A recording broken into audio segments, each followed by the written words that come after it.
mobile money. And it's not just about the activity in the base. It is really a reflection of the adoption of digital financial services within this country.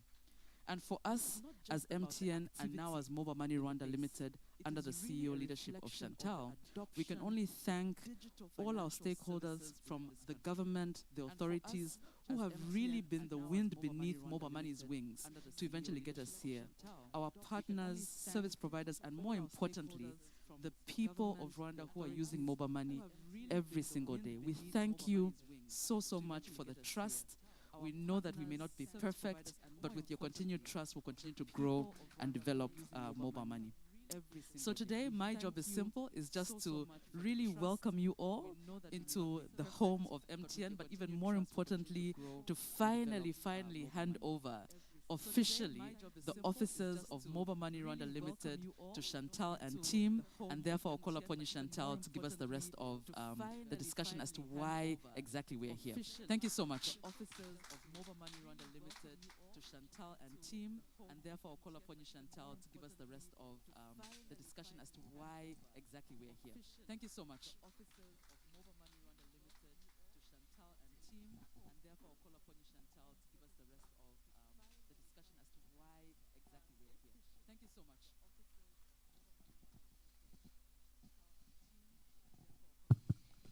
Ngaramutse mwaka wagenze neza mwawutangiye neza. Ndumva mitwe yakoze akazi kanini cyane kunavuga aho tuvuye. Isubiye inyuma gato nkareba mu kwezi kwa kane igihe twabonye license yo gutangira gukora nka Mobile Money Rwanda Limited, nkanareba n'ubu byantangaje kumva ko tumaze tugiye kumara amezi 9 twarabonye license. Ariko iyo turebye ibyo twagezeho, ibyo mitwe yababwiye ko mu kwezi kwa 12 twarangije umwaka dufise abantu bakoresha mobile money mu gihe cy'iminsi 30 bamaze kurenga imiliyoni 4. Twarangije umwaka dufise abantu bakoresha mobile money, ariko cyane abo benshi tukomeza tushira ku muyoboro. Benshi muri bo bava muri regions ahantu amabanki atagera, aricyo mwihariko wa mobile money. Umwihariko wacu nuko tujya gushaka bariya batigezwe, navuga ngo bahezeje nyuma ya financial inclusion, badashobora kugira undi abageza kuri financial inclusion kiretse twebwe, kuko dufite agent mubona hariya hose hanze bafitiwe icyizere n'abakiriya bacu bashoboye kubitugezaho. Numva rero icyo ni ikintu cyambere nashaka kubabwira. Mobile money irareba umuturarwanda wese. Mobile money iri hano ngo ikomeze vision y'igihugu yo ku driving a cashless, kandi muzi mwese kwikomeye. Ivyo rero ntabwo nazabigeraho jyenyene, mushobora kwibaza ngo ndahanza bigeramo gute. Mfite equipe yatoranije kuva icyo gihe tumaze kubona license. Iyo equipe yacu ifite aba senior managers. Ngiye kuhamagara umwe kuri umwe ashobore kumubone, kuko icyo dushaka, turashaka ko haba umugenderanizo myiza yacu namwe, kuko muri abantu dushobora gutuma ku bakiriya bacu benshi, kuko mufite ubushobozi ko kubavugisha buri munsi muciye mu binyamakuru byanyu, mushiye kuri televiziyo cyangwa radio. Umuntu wa mbere ngiye guhamagara hano ni Adolphe Nahayo. Adolphe Nahayo ashinzwe finance muri Mobile Money Rwanda. Mu kabiri ni Christian Kajeneri, akaba yashinzwe strategie n'amaproduit muri Momo Rwanda. Uwa kane ngiye kuhamagara ni Jean Paul, akaba ashinzwe gukorana n'aba agent. Iyo mubonye ibikorwa bya mobile money kuri isoko bipushingwa na Jean Paul. Jean Paul na team ye nibo bagerageza kugera ku bakiriya. Nanabibutse ko uyu mwaka gahunda yacu nkuru nuko twagiye kwegera abakiriya cyane. Mu kwegera abakiriya cyane bizatufasha kumenya ibibazo bafite, dushobore kubikemura vuba kandi neza. Jean Paul Musugi rero yahaguruka akabiyereka kugira ibyo byose bishoboke.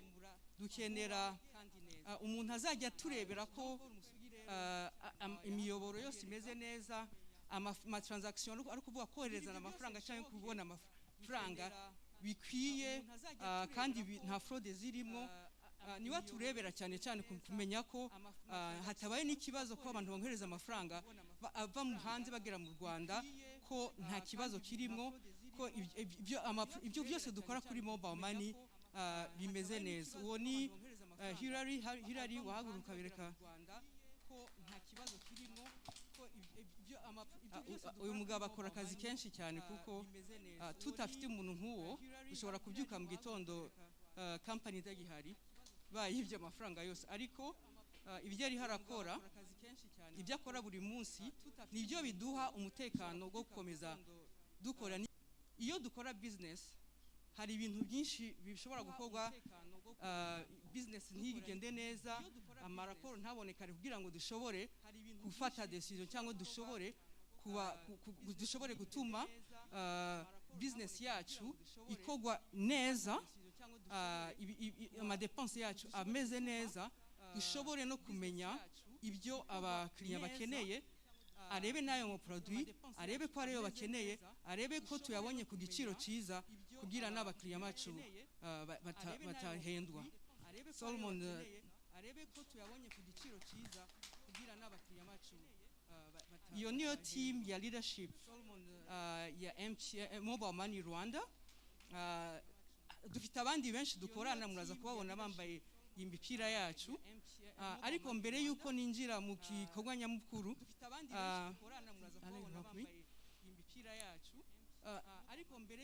kuva mu kwa kane dutangira, we have been having a support, 100% support from Mitwa and the team. We haven't had this time, maybe occasion, to sit and thank you for the support. It's not only with us, Mitwa, it's also supporting these initiatives, which is very important for the government. And we always say that we all work for the government. That's the things you always talk about. So whatever we support us to do anything, we're also supporting the government. And I know it has been your primary goal since you are reached here, pushing us to do our best to push financial inclusion to the people who are not financial included. And this is something we take serious, and we are happy to have a team, you and the team, the marketing team, the IT team, to make sure that we have the products ready, the consumer team. Thank you so much, consumer team. You see that we are sitting well. Murebe ukuntu twicaye mu minota 3 babikoze kuva mu gitondo. Look at the great job. Campaign muza kubona niyo bayikoze. Thank you so much, consumer team. Twategereje nka team to give you a gift. It means a lot from us. Turashaka ko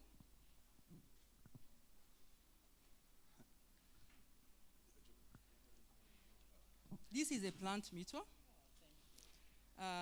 We thought about giving you flowers, but the flowers dies 3 days later. So this is a natural flower. Whenever you see it in the office, remember Mobile Money Rwanda.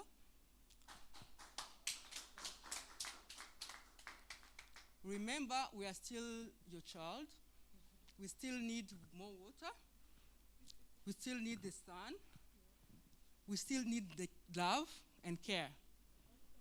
But so far so good. We are really, really grateful for the support you gave us.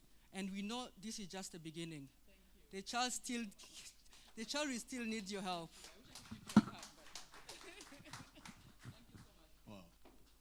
Murakoze cyane. ntabatindiye dufite presentation tugiye kubereka igihe gito. Okay, thank you so much Chantal, reka tumukomera amashi menshi cyane.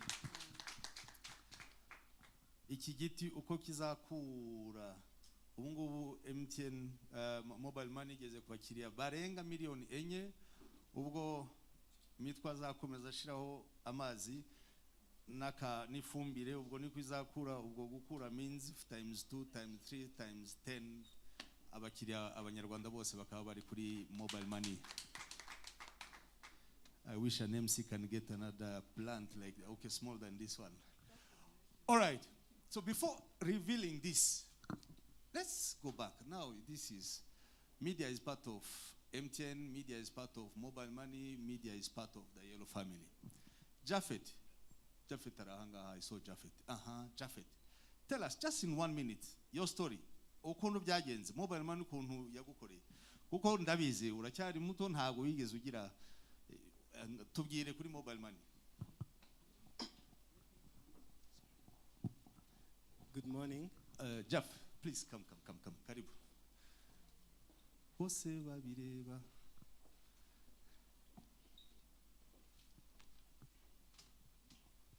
Thank you. My name is Japhet Mazimaka. Normally I am a comedian, but I'm here standing in the name of RBA. I'm serving at Magic FM.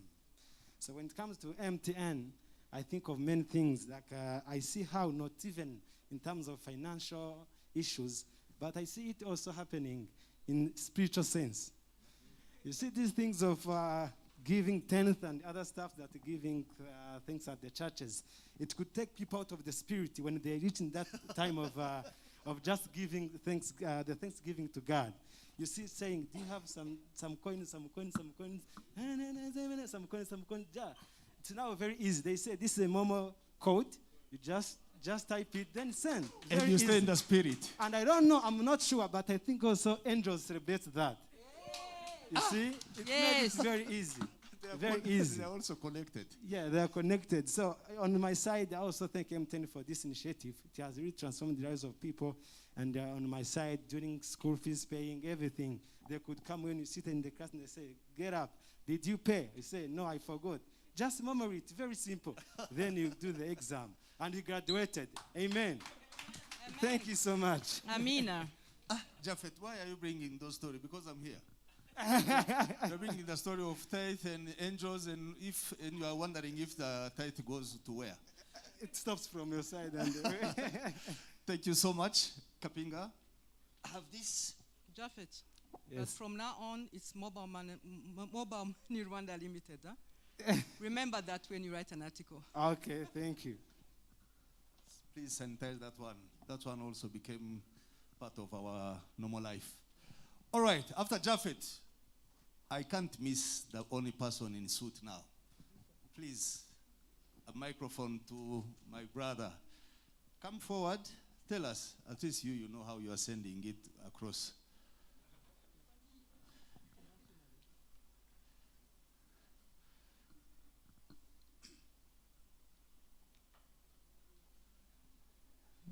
You see, that's the problem. When you are smart, you can't be missed. Please, tell us. Mobile money. I'm so sure. Even the way you are smiling, I can tell from the back of the mask.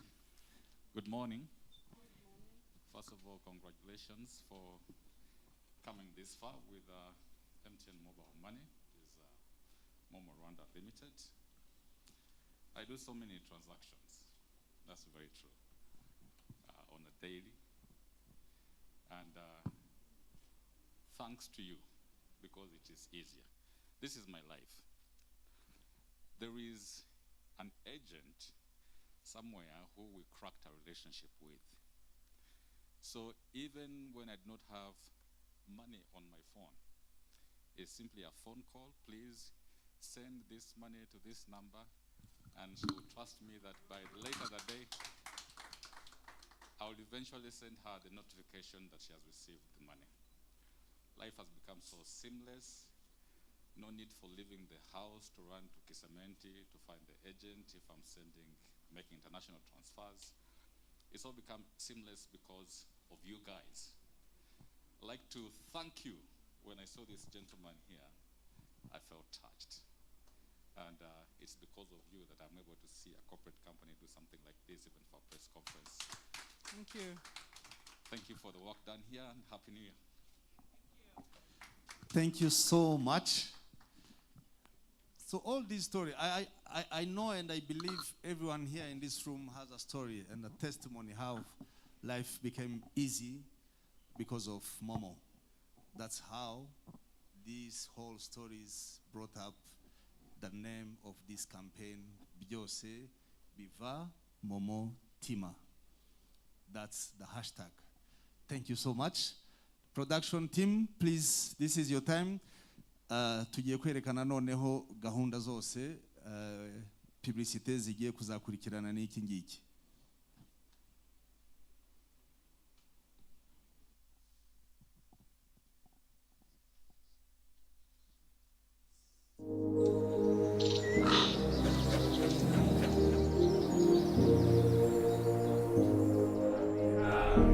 Ese urukundo nyarwo rumera rute?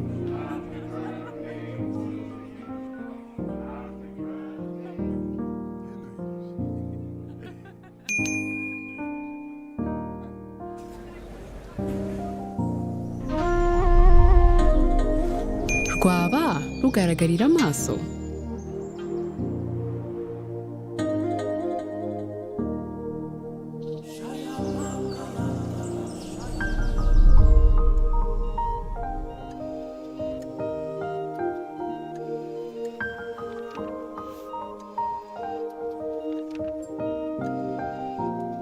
Ese warukozaho intoki?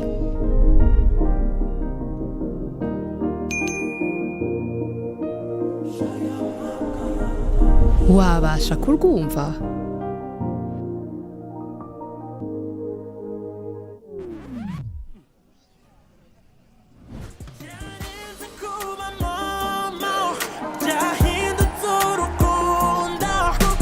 Icyo tuzi tudashidikanyaho nuko twese turyoherwa no guhabwa cyangwa guha abandi urukundo.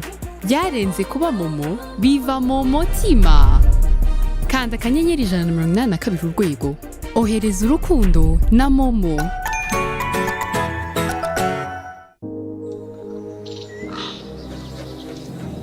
Halo, mwana wanjye, nabonye message ya mama. Mane yanjye Imana iguha umugisha. Nagiye kubona mbona kuri telefone ngo pi. Icyo tuzi tudashidikanyaho nuko twese turyoherwa no guhabwa cyangwa guha abandi urukundo. Byarenze kuba momo, BivaMoMotima. Kanda akanyenyeri 182 urwego. Wohereza urukundo. Everywhere you go, MTN.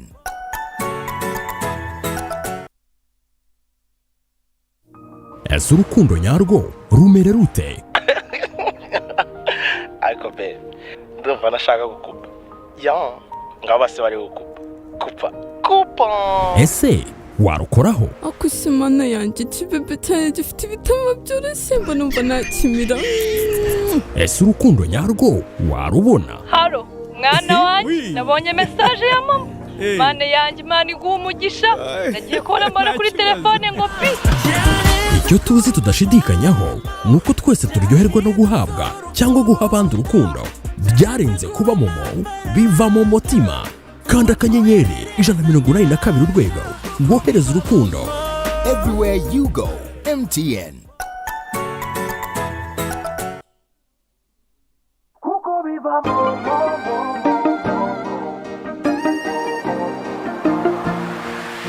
Ibikorwa byose dukora, tubikora ntawe duhatirije. Amafaranga yose twohereza, tuyatanga twabigambiriye. Iyo mpaha akampa ibyo mpashye, nishyura bimvuye mu mutima. Oh yeah. Iyo nkoherereje ku ipinda ryanjye, biba bimvuye mu mutima. Iyo twishyura minerivare z'abana bacu muri rusange, urukundo ruva mu mutima twifitemo nka tw'abanyarwanda. Byarenze kuba momo, byahindutse urukundo. Byarenze kuba amafaranga tuba twohererezanya, kuko biva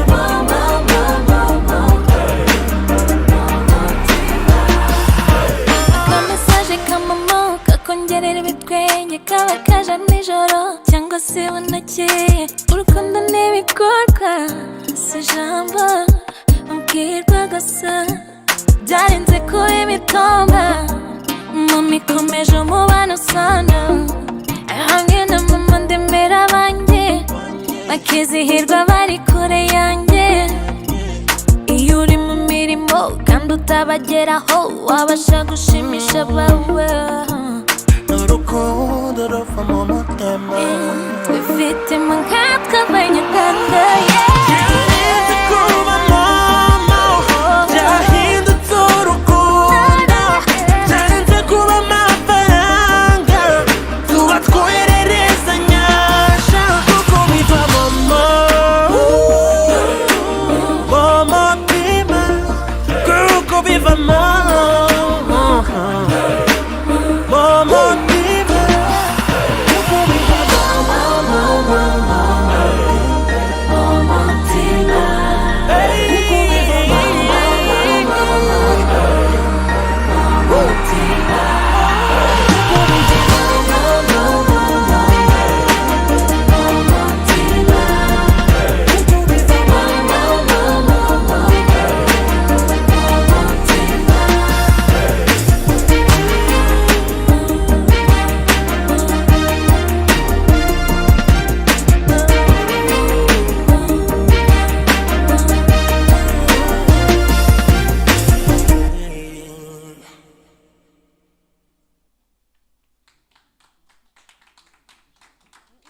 barakoze cyane. Thank you so much production team.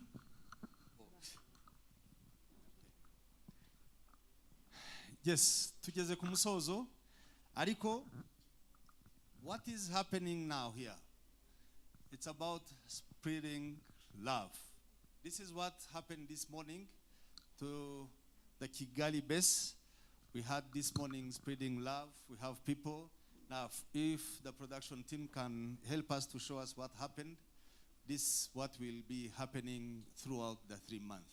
Ibi nibyo bizaba muri aya mezi atatu uko urukundo twatangiye turusangira no mu gitondo twasangiye urukundo nabo muri Kigali ubwo birakomeje. Mutwereke amashusho.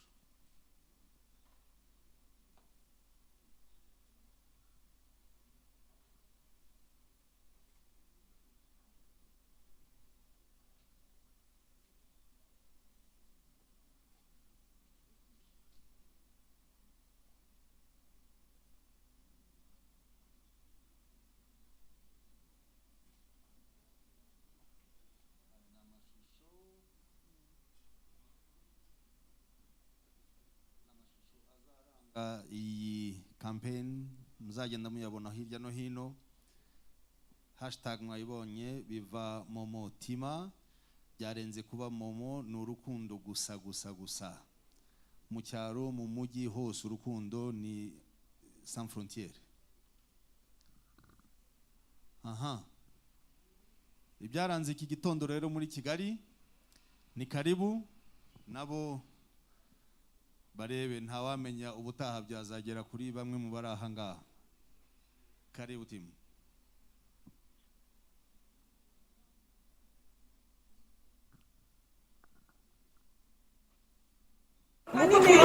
Waramutse neza. Waramutse. Amazina yawe. Twa Mucyo Moses. Mu mujyi wa Kigali. Witwa Mucyo etage ya mbere. Mucyo. Umuryango uheruka gukoresha MTN mobile money ryari. Hamagara kuri 0788. Uheruka kwikoresha ni mugoroba. MTN mobile money gufasha iki mu buzima bwawe bwa buri munsi. Uretse kwakira amafaranga no kwishyura kuri MomoPay akenshi nyikoresha ndi kugura amafaranga y'ikarita. Ikarita ya Tap and Go. Aha. Ni nk'iki cyiza cyane wabwira mugenzi wawe utarakoresheje MTN mobile money. Ni iki wamubwira? Kugira ngo bitewe na COVID abantu batarayikoresha ni bake. Ariko utarayikoresha wenda niba uretse kari bake ariko mobile kenshi ifasha mu wenda nko hano kugura amafaranga ajya ku modoka hari igihe kuri Tap and Go haba hari umurongo muremure cyangwa se ari nkeya. Rero iyo ufite mobile money ushobora kugura nyine amafaranga ukajya ku ikarita bikoroheye. Ndacyari umunyeshuri. Aracyari umunyeshuri. Tumugena akamaro. Laptop. Tumuha akamaro. Yeah. Aha. Kubw'urukundo rwa MTN mobile money. MTN kugeneye impano ya laptop machine uzajya ukoreraho amasomo yawe ugakomeza kwiga. Uzagira ibitemo cyane. Murakoze cyane, amahirwe akomeye.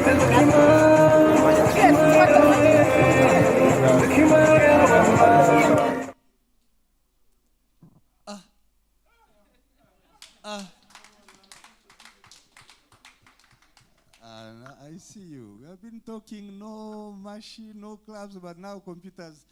Do we have one computer for this session? Just asking. Huh? I'm asking for you. Me, I'm okay. The company is taking care of me. All right. Thank you so much. Please clap for this campaign. Please, please, please. We have a great team that was behind this to have this done. Thank you so much, consumer team. Thank you so much, mobile money team.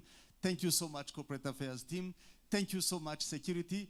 Thank you so much. Thank you so much, our best friend in MTN. Okay, MTN. Best friend in MTN and mobile money team. The marriage will go forever, no divorce. Say amen to that. All right. Amina.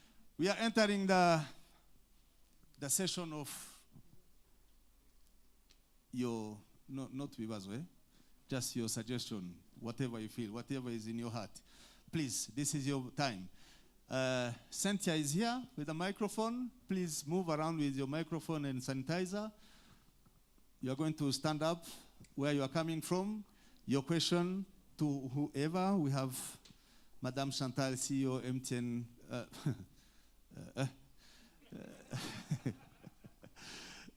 Chantal, CEO, Mobile Money Rwanda, and we have our own CEO, MTN, Mitwa. So, and the rest of the team. Whatever you have from your heart, please, jifungue. Karibu. BivaMoMotima. BivaMoMotima, BivaMoBivazo. BivaMoMotima.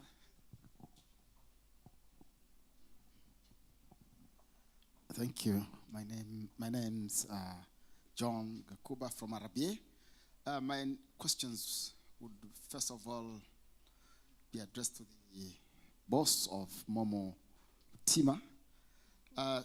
Briefly tell us some challenges that you have been facing, especially cyber crimes within this business, and why do you take long to pay back those who might maybe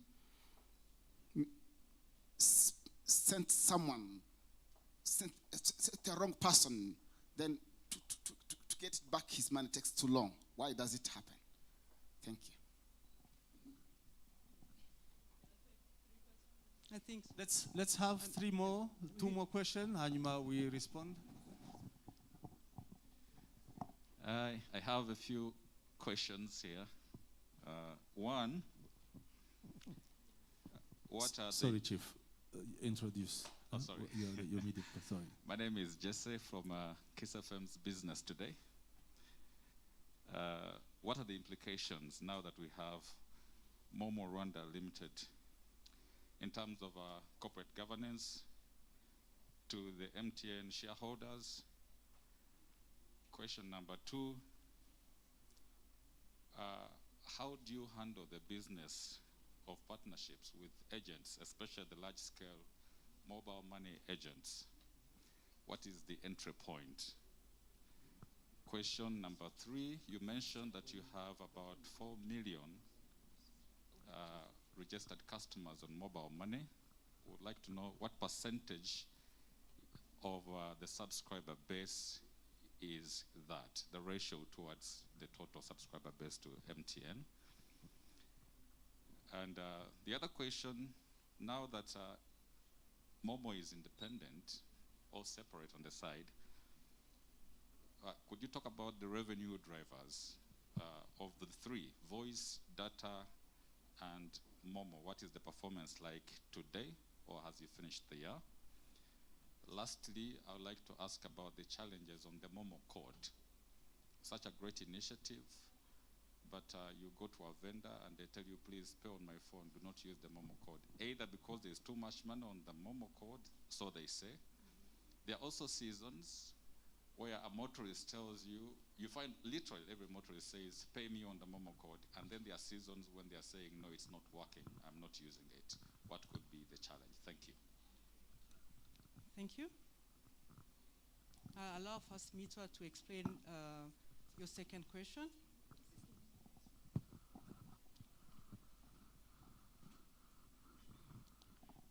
Thank you. Rwanda Mitwa agiye gusobanura relationship cyane cyane kuri kuba bemvestinze muri stock yacu, agiye gutanga imisobanuro ukuntu bigiye kumera hagati ya stakeholders bari muri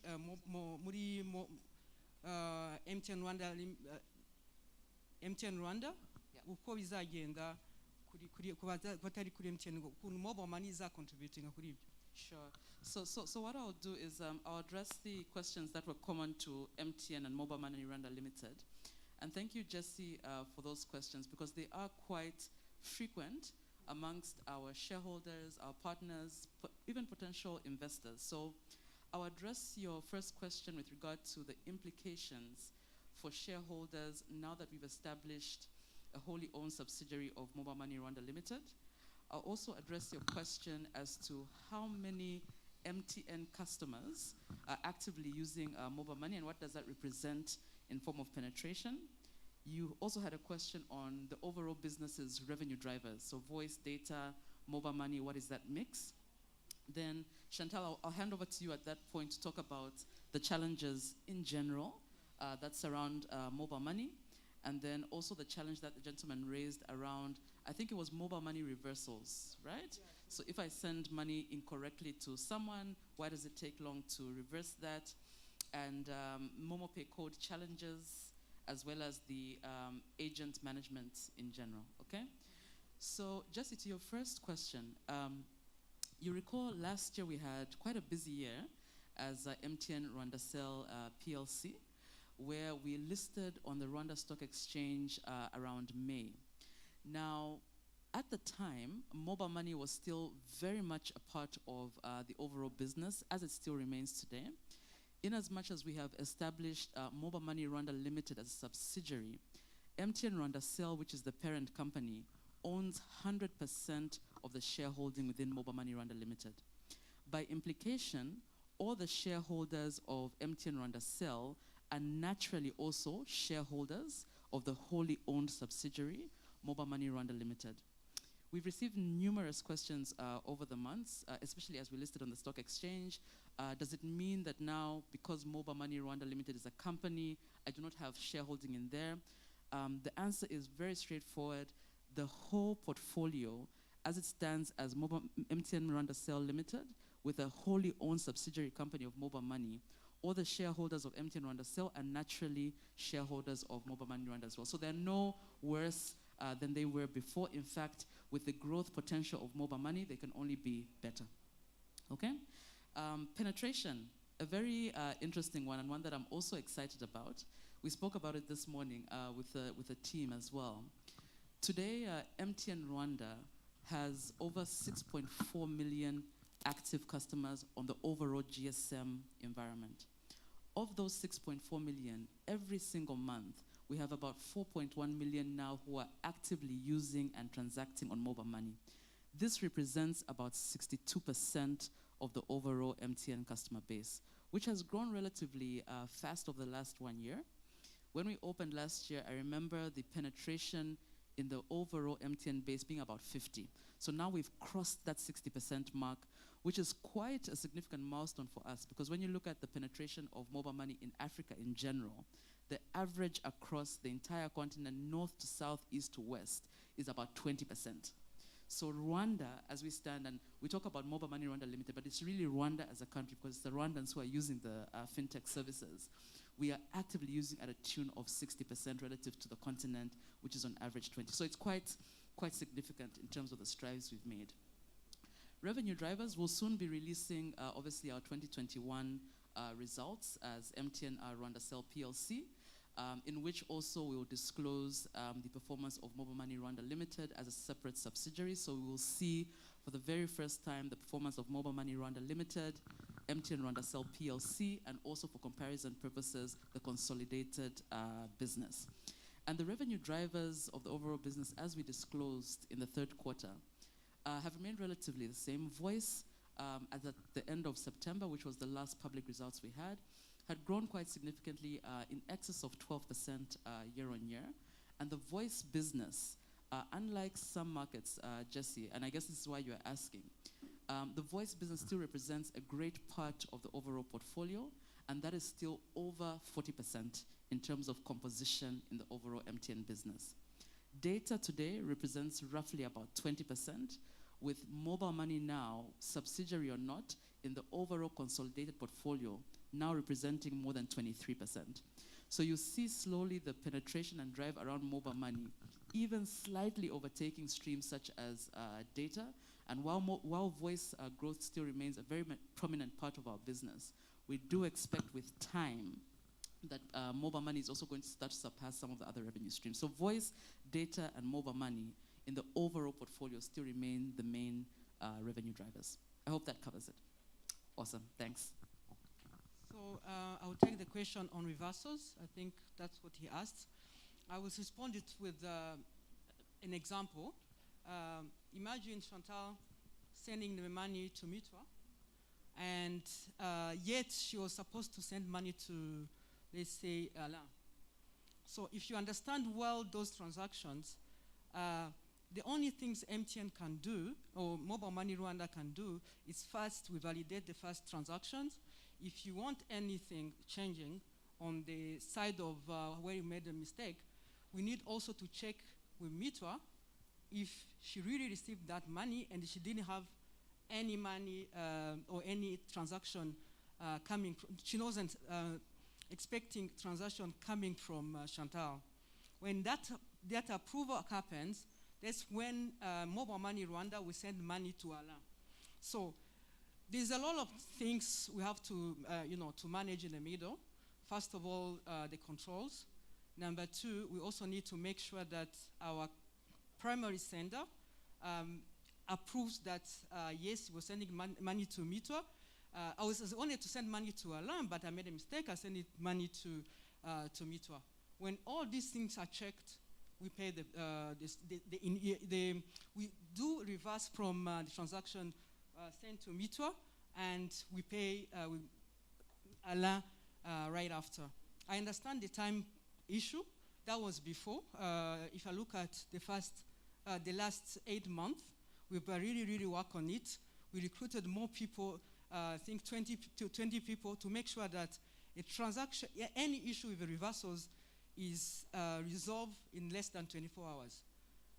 I think that much on the side of reversals. If I go on the side of MomoPay, the pricing, I think that's been a whole discussion everywhere, because if I look at the issue well, it came at the beginning when we were not pricing the transactions, there was no issue. Everyone was using MomoPay. But before, what I want you to understand, for this transaction to happen, we MTN or Mobile Money Rwanda pays a percentage or 0.8% to the agent you see on the street. Actually, we now have more than 50,000. These agents help us to make sure that they can get e-cash, and they can also help you to cash out the e-cash you have. And for this MomoPay transaction to happen, that's 0.8 have to be paid to the agent. And yes, we gave almost 1.5 years to help the customers in terms of the times of pandemic, but at a certain time, the business could not continue making it free, because also we are having a lot of issues on fraud, where the agent use it instead of cashing out, and they only use another MomoPay to get money without fees. So I think that what we're supposed to do, we continue doing, and I believe you can help us to do it, is continue educating our consumers, our subscribers, to understand, yes, that transaction have to be paid. But what we're looking into in the future is trying to understand if they are really paying with MomoPay, what are the positive things can they have? We're looking into giving them microloans we're also looking into facilitating their insurance, because we're going to have partnership with the insurance companies. I think I've answered all your questions. Yeah, I think maybe just picking up on that last point, the whole emphasis on Mobile Money Rwanda Limited in the first quarter of the year is also partly to address the concerns around MomoPay codes that are not in use. And you'll see a lot of effort on our part, which had started last year but will be intensified over the next three months, around the education and sensitization of the importance of keeping those MomoPay codes active. I think it goes beyond simple convenience. It goes into items of security. It goes into items of, reducing the spread of COVID-19 to make sure we don't revert into the behavior of use of cash. So you see a lot of efforts, not only on our part, but in conjunction with also, the local authorities as well, to make sure that we can regain some of those agents or merchants who had dropped these codes. I'll have you know, just in form of numbers, and Chantal would probably mention this as well, is that prior to the reinstatement of fees, we had about 50,000 active merchants every month. And today, that number is at about 48,000. So while, initially we had seen a lot of codes being dropped, we've slowly also seen, with the sensitization efforts, a lot of these merchants coming back. And we expect, with the intense sensitization and engagement in the channel, in the markets, in the trade over the next 3 months, we should start seeing slowly a reversal of that trend. Also, Mito, in addition to that, I think we also have to look into the offer we gave to, the mass market. We don't charge transaction below 4,000. And you may ask why below 4,000. We visit the market, ask questions to the vendors, ask questions in the market or boutique in your areas, and most of transactions we have on daily basis don't exceed 4,000. So still, I don't want us to continue focusing on the pricing part of the MomoPay or digital payment, but understanding also that I think it's not only those transactions which have to be free, but us trying to understand that the people who have daily transaction, all those transactions are free. So I think that's an additional one I wanted to add to Mito's. Thank you so much, CEOs. Allow me this, because this question is being asked in English, but a lot of people now are following us live. They may wish to get this in Kinyarwanda. Reka munyemerere mbicemo mu Kinyarwanda vuba vuba. Ikibazo cya mbere cyari iyo wayobeje amafaranga kuki bitinda. So umuyobozi yavuze amafaranga iyo wayohereje ukibeshya akajya ku wundi muntu, ntabwo ari uguhita uyafata ngo uyagarure. Process cyangwa urugendo rutangira aho ngaho, aho babanza kubaza aho amafaranga yayobeye. Mwakiriye amafaranga, aya mafaranga babohereje ntabwo yarayanyu yayobye. Murabyumva, iyo bimaze kugera aho ngaho nibwo bahita bayakurura bakayohereza wa muntu. So mbere byaratindaga, ariko Momo yamaze gushiramo abakozi benshi ku buryo ubu ngubu icyo ni ikibazo kiri hejuru, abantu bibeshya.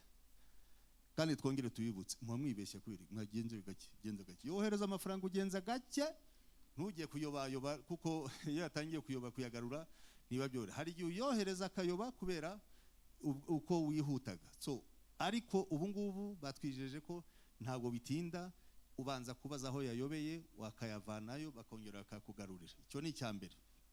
Icya kabiri ni cya Momo. Cya MomoPay, AmoPay abantu bari totomba, abantu benshi baremera, abandi bakayanga, abamotari rimwe hari igihe bayemera, ikindi gihe.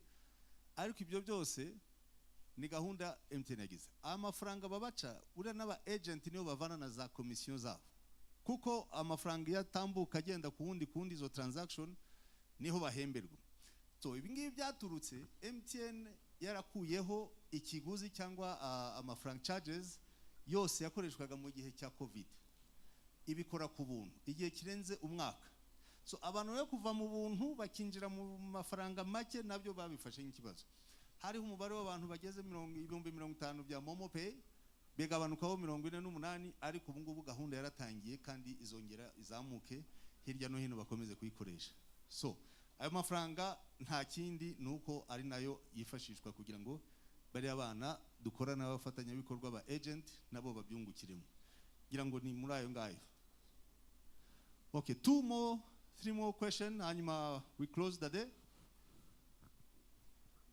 Ibibazo n'ibitekerezo, karibu Kapi. Yes. Muraoneza. My question will be in Kinyarwanda. I'm Safari Desire from RBA. Mutubwiye umubare w'amafaranga nashaka kugaruka ku igihe cya COVID, gahunda za leta zari kuvuga ngo abantu ntibakore ku mafaranga bakoreshe ikoranabuhanga. Mbere yuko ikoranabuhanga ritangira, Momo yari geze ku ruhe rugero. Uyu munsi kubera kutakoresha cash mu ntoki ubu ihagaze gute? Ndavuga ubu muri transaction ubu abanyarwanda hafi ya benshi niyo bakoresha. Ikindi cya kabiri, twabonye bari aba agent nibo batuma n'umuturage wese no mu cyaro hirya hose izo transaction zikorwa kandi zigakunda. Barinubiye ejo bundi ko hari ibyo batabona. Ubu uyu munsi bihagaze bite kugira ngo iyo success igerweho n'umuturage wese mu Rwanda akoreshe ikoranabuhanga? Murakoze. Murakoze cyane. Ngiye guhera ku kibazo cya nyuma ubajije kirerekanye n'aba agent bamaze iminsi bavuga ko batishimiye utuntu kimwe cyangwa bibiri muri relation yacu nabo. Yego nibyo habaye icyo kibazo, ariko ndashaka kugisobanura neza.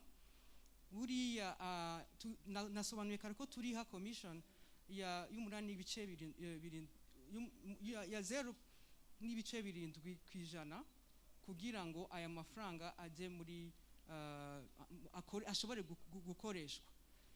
Ariko tuvugishije ukuri, aba agent ntabwo nabo bicaye abanyabwenge. Iyo bamaze kuba abanyabwenge batangira gutekereza ukuntu ayo mafaranga bayabona vuba cyangwa bakoresheje izindi strategy zituma bayabona.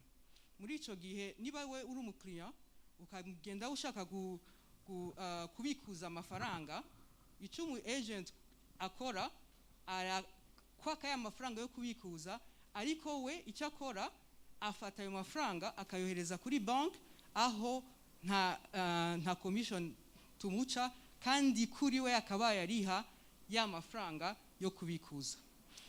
Iyo rero tugiye kubariha ikomisiyo zabo ukwezi kurangiye, dufata izo list zose z'ama transaction yakozwe n'umu agent, tukareba izukuri. Ubwo urambaza ati izukuri muzireba gute?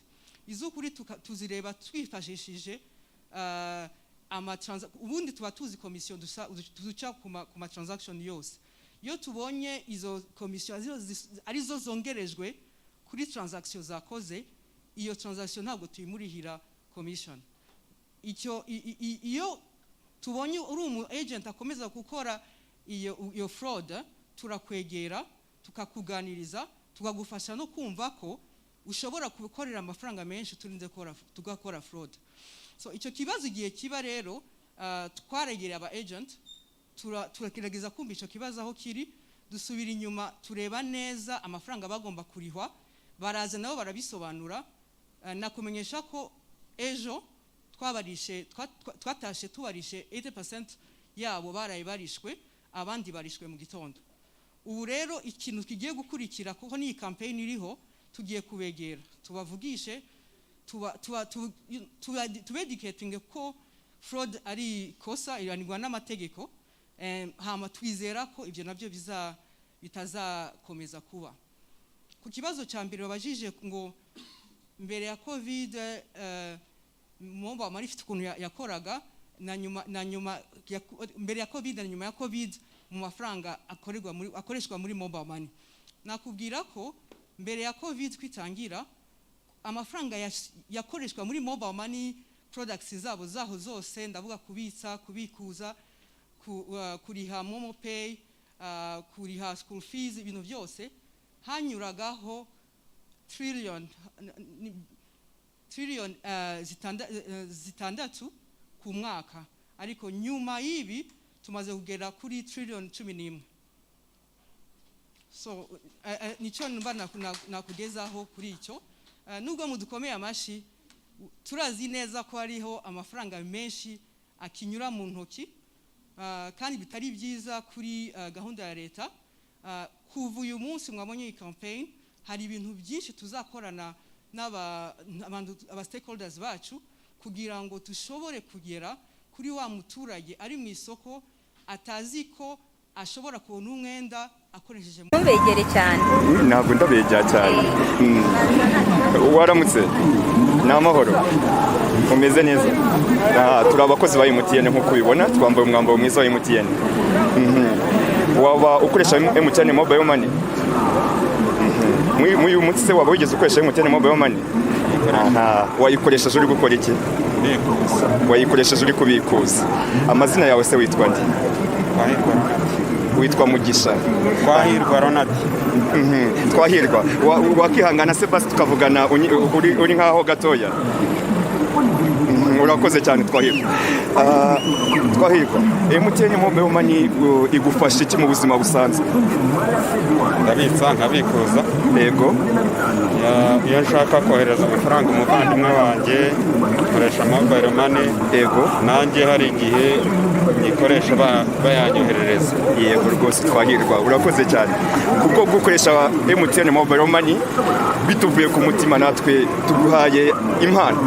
Hari impano tuguhaye Twahirwa y'amayinite 5,000.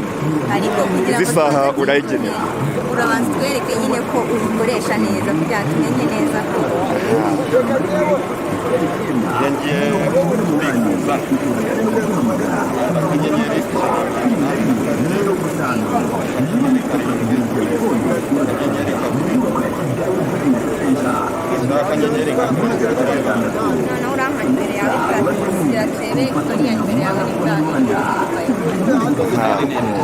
Waza hino basi tugafata agafoto ko kwibukiranya yuko bituvuye ku mutima nawe MTN Mobile Money twakoranye.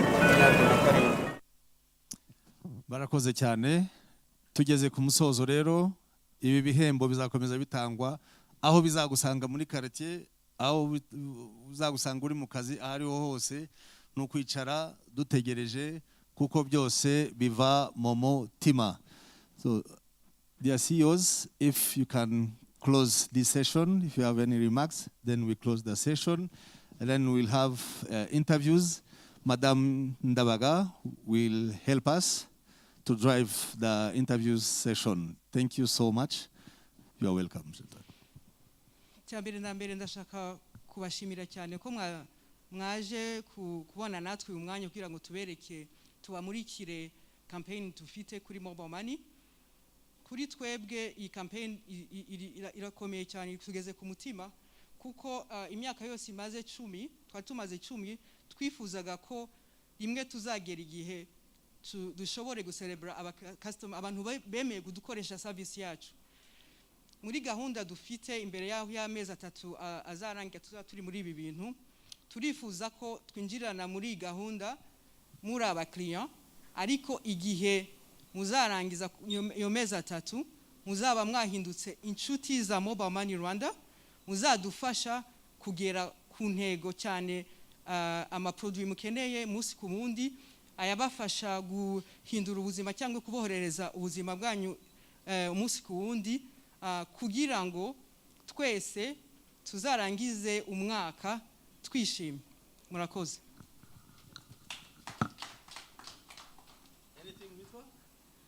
No, I think the CEO has spoken, but I think for me it's just to thank you all once again, and I really encourage you, our media partners and also all our customers, to continue giving feedback into the Mobile Money Rwanda Limited team. We want to thank you for the continued trust, and we only hope that from your feedback, encouragement, criticism, positive or negative, we can only get stronger. So all the best to Chantal and team. Thank you, Mitwa. Akoze kuza, gahunda yacu irasoje. Hari branch muraza kwegera dusangire, hanyuma gahunda zirakomeje. So stay tuned. MTN bafitiye byinshi muri stock. 2022 ni umwaka w'imiguruko. Imana ibahe umugisha, mwakoze kuza, karibu. Thank you so much. See you.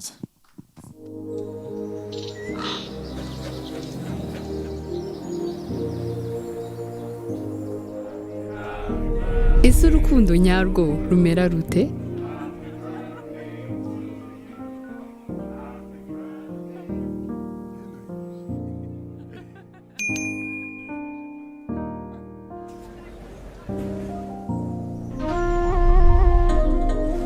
rwaba rugaragarira amaso?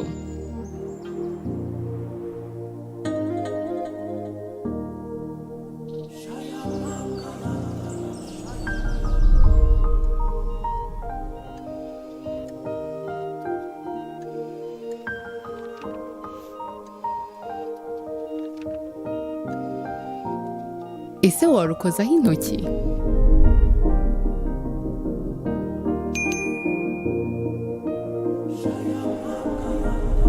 wabasha kurwumva?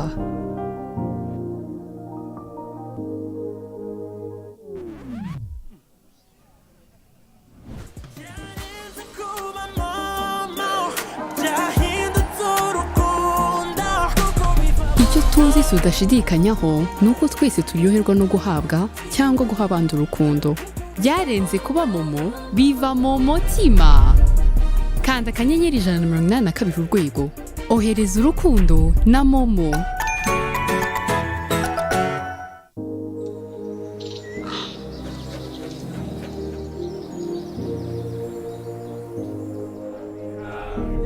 ese urukundo nyarwo rumera rute?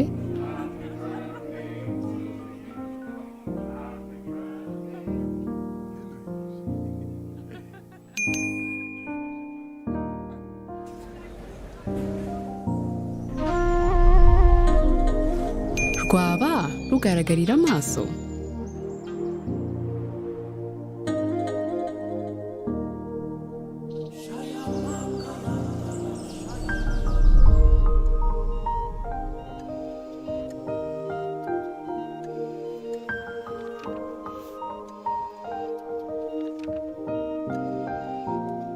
ese warukozaho intoki?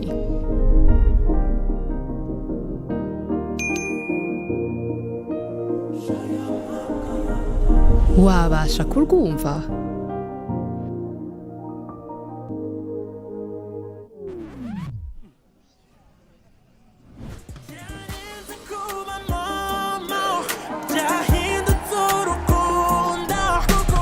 icyo tuzi tudashidikanyaho ni uko twese turyoherwa no guhabwa cyangwa guha abandi urukundo.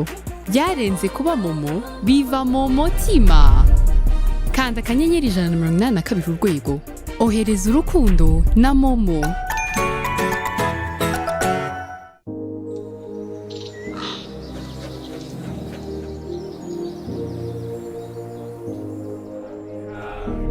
ese urukundo nyarwo rumera rute?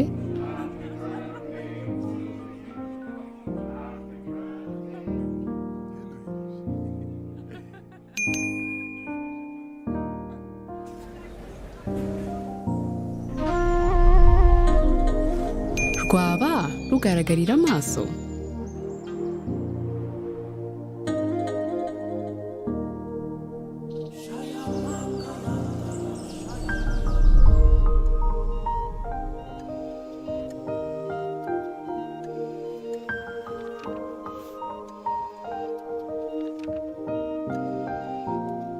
ese warukozaho intoki?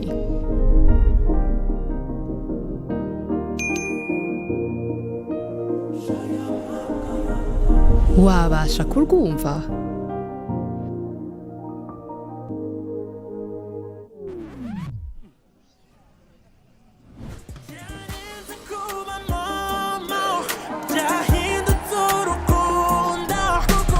icyo tuzi tudashidikanyaho ni uko twese turyoherwa no guhabwa cyangwa guha abandi urukundo.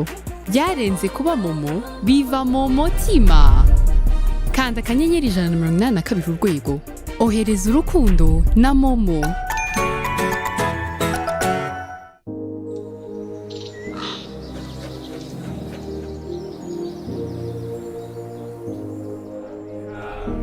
ese urukundo nyarwo rumera rute?